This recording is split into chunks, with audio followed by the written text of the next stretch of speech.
kakaibangka. Mga makukulay na bangka naman ang ibinida ng mga mangingisda sa Los Baños, Laguna sa pagdiriwang yan ng ika-22 taong anibersaryo ng Banyamos Hot Spring Bats Festival. Yan ang ulat ni Maine Odong.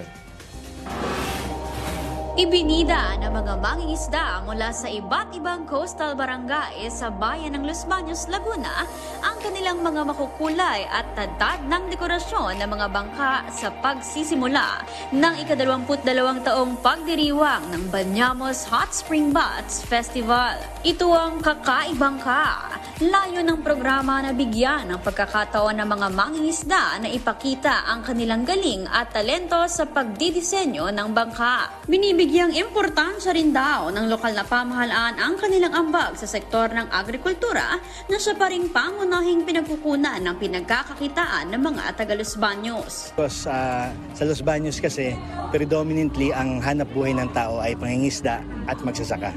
So naisip namin, bakit di natin bigyan ng papel o ng isang event ang ating mangingisda where they can showcase their talent, diba? At maipagmalaki sila sa mga turista.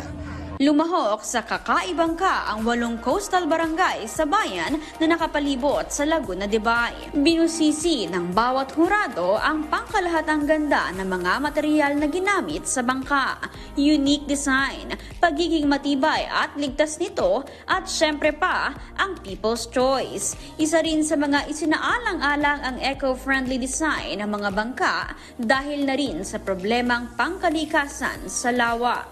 Pumunta kayo dito sa Banyamos Festival sa bayan ng Los Baños. Marami po kaming inihanda mga events o programa para sa ikatutuwa ng inyong pamilya.